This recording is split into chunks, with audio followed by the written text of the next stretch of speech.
Hi sweethearts, this is Sufia. Today's Monday. Happy Monday.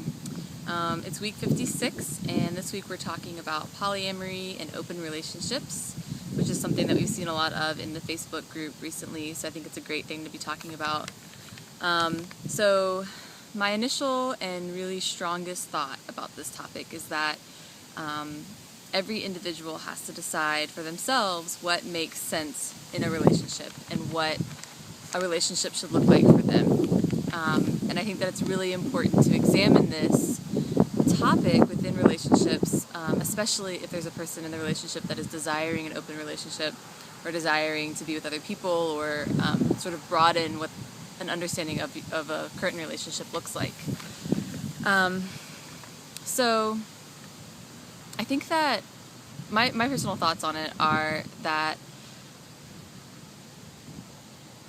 we have in the US and in, I would say, Western culture in general, a particular idea of what relationships look like and what they should look like. And from that comes conversations around heteronormativity and cis privilege that could really go on. I could really go on about that. But I think what I really want to say is that monogamy for the sake of monogamy, meaning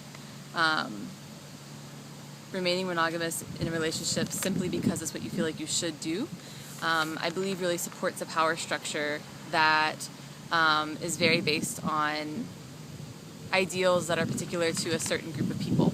So I'm talking about how Christianity and patriarchy have influenced the way we look at relationships in the US. And so I say, really question and really dig into what your true feelings are about polyamory or being monogamous or polygamous. And if it's truly a personal choice, it's not something you're into, it's not something you want to do, that is awesome. That's great. And if it's something that, maybe there's some space there to think about how our ideas of relationships have been programmed into us, I think it's important to recognize that the dominant culture, the same culture that is insisting on the current confines of marriage in the U.S., that marriage looks like a relationship between a man and a woman, I think that it all plays in together, that I think that same power structure is sort of dictating that relationships should simply be monogamous.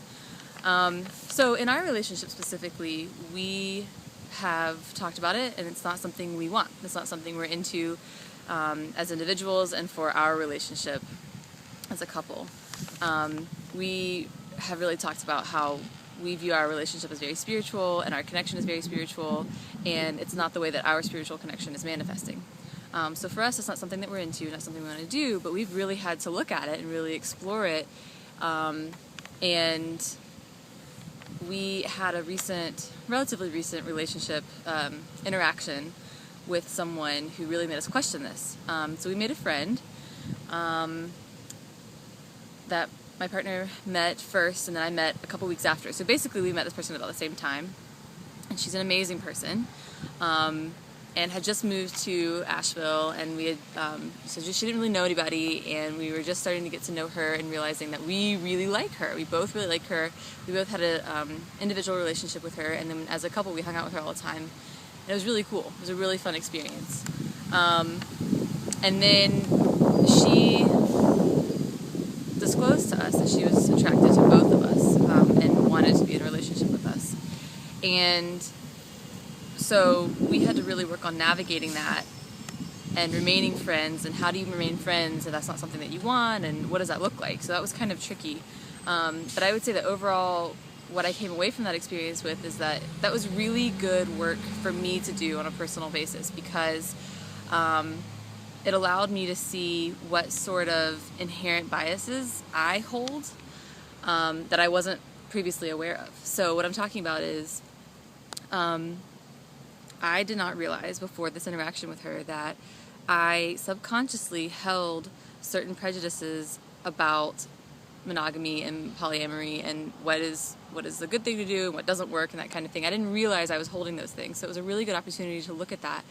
And the comparison that I want to make is that before, when I identified as bi, and that was the term that I used before I found out about the word queer and realized that was more of a home space for me, When I use the word bi, I faced a lot of prejudice from people, straight people and gay people, around what that meant for me, what that I was supposed to be, that how, because I was bi, I would like anyone and I couldn't be trusted and that kind of thing.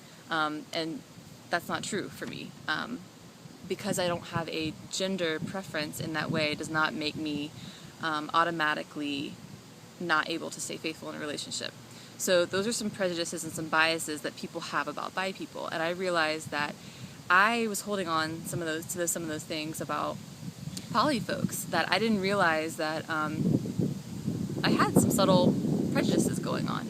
And so when we first met her, I had to do a lot of work around not assuming that simply because she was poly, she wanted to be in a relationship with both of us, and not assuming that, she would be pushy or anything like that, and really having to release those expectations and those prejudices and let that go, which was really good work. And so I would just say, basically my thoughts about polyamory and are to really examine your own individual thoughts about that. Realize what prejudices you have going on, potential prejudices you have going on, in either direction. If you are poly about straight people, or if you are, not straight people, about monogamous people, if you're monogamous about poly people. And then I would also say to really examine why you believe what you believe. If it's just something that we are picking up from our culture, then maybe it's something that we should let go of. Again, especially if there's a partner in the relationship that is looking at wanting to open that up. So once again, I always come back to it. Communication and conversations about it are super, super important. So that's my kind of short video for today. And I hope you all have a lovely week. And I'll see you next time. Okay, take care.